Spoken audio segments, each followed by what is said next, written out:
নমস্কার। পাহাড়ের রাজনীতি নিয়ে যখনই কথা হয় কার্শিয়াংয়ের নামটা কিন্তু আসবেই। ২০২১ সালের নির্বাচনের পর থেকে এখানকার সমীকরণটা বেশ বদলে গেছে। তো আজ আমরা ডেটার গভীরে ডুব দিয়ে বোঝার চেষ্টা করব কার্শিয়াংয়ের মানুষ আসলে কি ভাবছে, তাদের আসল চাহিদাগুলো কি, আর তাদের জন্য শাসনের সঠিক পথ কোনটা হতে পারে। তো এই পুরো বিষয়টাকে আমরা ৬টা ভাগে ভেঙে দেখব। প্রথমে আমরা কার্শিয়াংয়ের পরিচয় বা তার আত্মাকে বোঝার চেষ্টা করব। তারপর সংখ্যা দিয়ে দেখব মানুষের রায় বা জনাদেশ ঠিক কি বলছে। আমরা একটু অতীতের দিকেও তাকাবো, শুনব পুরনো দিনের প্রতিধ্বনি, জানব আজকের দিনের সমস্যাগুলো, আর সবশেষে এই সব তথ্যের ওপর ভিত্তি করে ভবিষ্যতের জন্য একটা ব্লুপ্রিন্ট আর নেতৃত্বের পথ নিয়ে আলোচনা করব। আচ্ছা, চলুন তাহলে শুরু করা যাক। কার্শিয়াংকে বুঝতে হলে সবার আগে এর আত্মাকে বুঝতে হবে। দার্জিলিং পাহাড়ের গোর্খা সম্প্রদায়ের একেবারে কেন্দ্রবিন্দু হল এই কার্শিয়াং, আর এখানকার রাজনীতিও কিন্তু এই পরিচয়কে ঘিরেই আবর্তিত হয়। দেখুন, ম্যাপে তো কার্শিয়াং দার্জিলিং জেলারই একটা অংশ, কিন্তু এর আসল গুরুত্বটা তার ভৌগোলিক অবস্থানের চেয়ে অনেক বেশি। এর কৌশলগত এবং সাংস্কৃতিক তাৎপর্যই একে পাহাড়ের রাজনীতির অন্যতম প্রধান কেন্দ্র করে তুলেছে। এখানে যারা থাকেন তাদের বেশিরভাগই গোর্খা সম্প্রদায়ের নেপালি ভাষী, আর এই সাংস্কৃতিক পরিচয়টাই এখানকার মানুষের আশা আকাঙ্ক্ষার মূল ভিত্তি, যা তাদের রাজনীতিকে পথ দেখায়।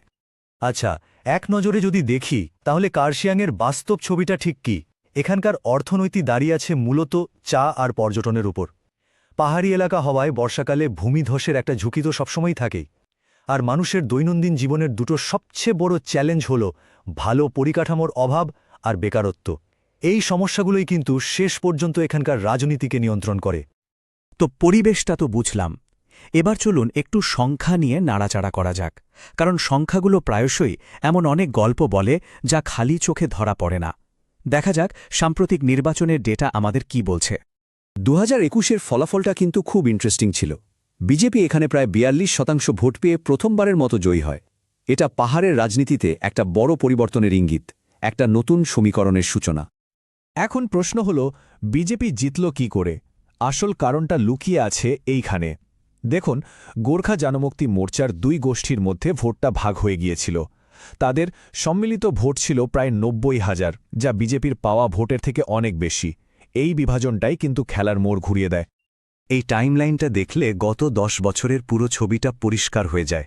ভাবুন, ২০১১ সালে যেখানে গোর্খা দলগুলোর হাতে ছিল প্রায় ৭৪% ভোট, সেখানে সময়ের সাথে সাথে তাদের প্রভাব কতটা কমেছে। আবার বিজেপির ভোটও কিন্তু ওঠানামা করেছে। এই পরিবর্তনটা শুধু সংখ্যার খেলা নয়, এটা পাহাড়ের মানুষের রাজনৈতিক চিন্তাভাবনার পরিবর্তনেরও একটা স্পষ্ট ইঙ্গিত। এখন যিনি বিধায়ক, তার শক্তি আর দুর্বলতার দিকগুলো যদি দেখি, একদিকে কেন্দ্রীয় দলের সমর্থন আছে, নতুন মুখ হিসেবে একটা আবেদনও আছে, কিন্তু অন্যদিকে ৭টা ফৌজদারি মামলা আর দলীয় ঐক্য ভাঙার মতো গুরুতর অভিযোগও রয়েছে। ফলে মূল চ্যালেঞ্জটা হল এই ভালো আর মন্দের মধ্যে ভারসাম্য রাখা। কিন্তু এই যে এত সমীকরণ, এই যে অসন্তোষ, এর শেকড়টা কোথায়? চলুন একটু গভীরে যাই। সেই ঐতিহাসিক কারণগুলো খুঁজে দেখি, যা আজও এখানকার রাজনৈতিক পরিবেশকে নিয়ন্ত্রণ করে চলেছে। মানুষের মনে কিন্তু কিছু ক্ষত এখনও দগদগে। গোর্খাল্যান্ডের দাবিটা এখনও অমীমাংসিত। বিশেষ করে ২০১৭ সালের সেই আন্দোলন, ১০০ দিনের বন্ধ, সেই ঘটনাবলী মানুষের মনে গভীরভাবে গেঁথে আছে। এই চাপা ক্ষোভ ভোটের সময় হয়তো নীরবে কাজ করে। এই সমস্যাগুলো নিছক নির্বাচনী গণিতের ঊর্ধ্বে। এগুলো আসলে গভীর শাসনতান্ত্রিক ব্যর্থতার লক্ষণ। কাটমানি সংস্কৃতি থেকে শুরু করে নিয়োগে দুর্নীতি বা নিজেদের পরিচয় নিয়ে উদ্বেগ, এসব কিছু মিলেই মানুষের মধ্যে একটা গভীর হতাশা আর অসন্তোষ তৈরি করেছে। এই সব তো গেল বড় বড় ইস্যু, কিন্তু সাধারণ মানুষ, তারা রোজ কী সমস্যায় পড়ছেন? কারণ দিনের শেষে রাজনীতি তো মানুষের দৈনন্দিন জীবন নিয়েই। চলুন এবার সেই দৈনন্দিন সংগ্রামের একটা ছবি দেখি। যেমন ধরুন চা বাগানের শ্রমিকদের কথা। প্রজন্মের পর প্রজন্ম ধরে তারা কাজ করে যাচ্ছেন, কিন্তু আজও তাদের নিজেদের জমির অধিকার নেই। এই জমির পাট্টার দাবিটা শুধু একটা অর্থনৈতিক চাহিদা নয়, এটা তাদের আত্মমর্যাদার প্রশ্ন। শুধু এই একটা সংখ্যা দেখুন, ২.৫ ঘণ্টা। ভাবা যায়, ঘুম থেকে দার্জিলিং মাত্র ৮ কিলোমিটার রাস্তা যেতে ব্যস্ত সময় লাগে ২.৫ ঘণ্টা। এই একটা সংখ্যাই এখানকার পরিকাঠামো সমস্যার ভয়াবহতাটা চোখে আঙুল দিয়ে দেখিয়ে দেওয়ার জন্য যথেষ্ট। তো মানুষের অভিযোগগুলো যদি এক জায়গায় করি, তাহলে কি দাঁড়াচ্ছে? ভাঙা রাস্তা, রেশনে দুর্নীতি, অনিয়মিত জল আর বিদ্যুৎ। তার উপর আছে হাসপাতাল বা কলেজের অভাব আর সরকারি দফতরের উদাসীনতা। এই ছোট ছোট সমস্যাগুলোই জমে জমে একটা বড় অসন্তোষের পাহাড় তৈরি করে। আসলে যে কোনো গণতন্ত্রের মূল ভিত্তি হল মানুষের মর্যাদা, আর সেই মর্যাদা তখনই সুরক্ষিত থাকে যখন শাসন ব্যবস্থা তাদের দৈনন্দিন মৌলিক চাহিদাগুলো পূরণ করে।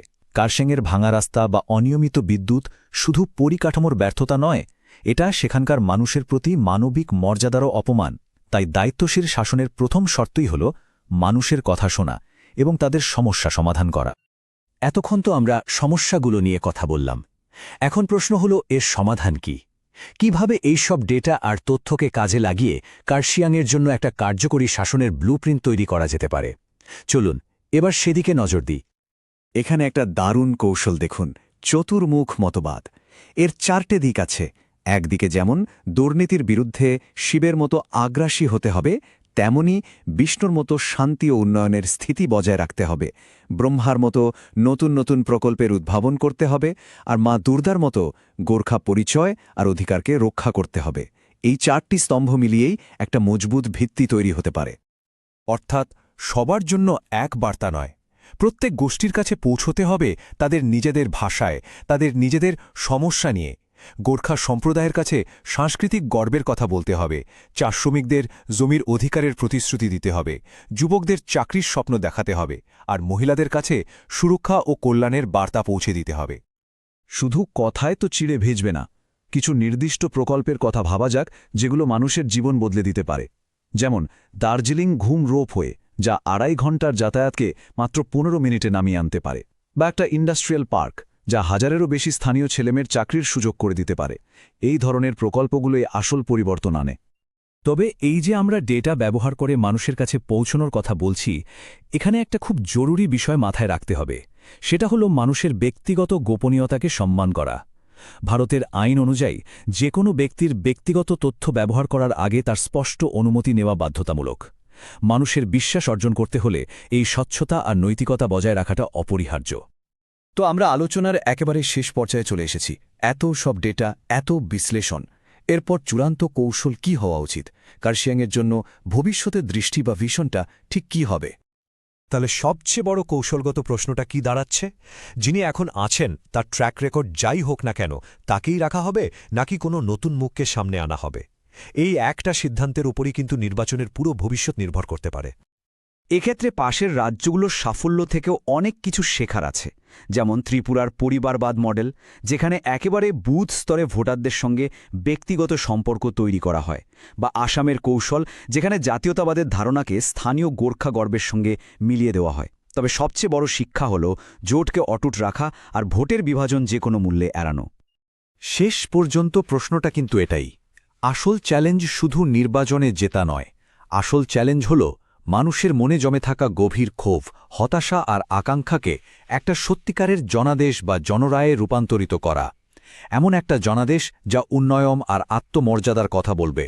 এর উত্তর শুধু কৌশলে নয়, এর উত্তর লুকিয়ে আছে সত্যিকারের দূরদৃষ্টি আর সহানুভূতির মধ্যে।